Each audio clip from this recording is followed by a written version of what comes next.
ঈদের দিন কাজ হলো সবাই যে যে দিক থেকে আসতেছে ঈদগাহে যাচ্ছে তাকবীর দিতে দিতে আল্লাহু আকবার আল্লাহু আকবার লা ইলাহা ইল্লাল্লাহ আল্লাহু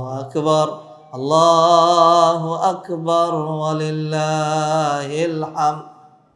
এইরকম রিদম করে সুন্দর করে মসজিদ নববীতে কাবায় ফজরের সালাতের পরেই মুয়াজ্জিন সাহেব এই তাকবীর দিচ্ছেন তো দিচ্ছেন, যতক্ষণ সালাত না দাঁড়াচ্ছে ততক্ষণ, আর তার তাকবীরের সাথে মিলে লক্ষ লক্ষ মানুষ আল্লাহু আকবার আল্লাহু আকবার তাকবীর ধ্বনি দিতে এরকম মজা করে।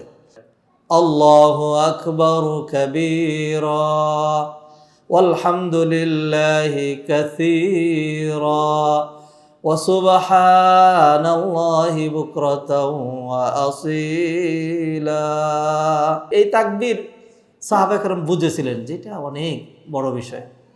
আব্দুল্লাহ ইবনে উমর রাদিয়াল্লাহু তাআলা আনহু ছোট সাহাবী না বড় সাহাবী? আবু হুরায়রা রাদিয়াল্লাহু তাআলা আনহু ছোট সাহাবী না বড় সাহাবী? বড় সাহাবী। এই দুইজন বাজারে ঢুকতেন, বলতেন ভাই তুমি এই গলিতে ঢুকো, আমি ওই গলিতে ঢুকতেছি। দুইজন দুই দিকে ঢুকে বলতেন আল্লাহু আকবার আল্লাহু আকবার লা ইলাহা ইল্লাল্লাহ। বাজারের মানুষ গিয়ে জিজ্ঞাসা করে পেঁয়াজ কত, কাঁচামরিচ কত, মাছ কত, এক একজন এক একটা দেখতেছে। হ্যাঁ, আর মানুষ বলতেছে 10 টাকা 20 টাকা, এরকম 100 200 500 1000 2000 আওয়াজ যখন হয় বাজারের মধ্যে খালি সম সম সম সম কত কত কত এত এত খালি আওয়াজ হইতেই থাকে না, সবাই এটা নিয়ে ব্যস্ত। তো দুইজনকে তাদের ব্যস্ততা শেষ করে দিতেন, দুইজনে বলতেন আল্লাহু আকবার আল্লাহু আকবার।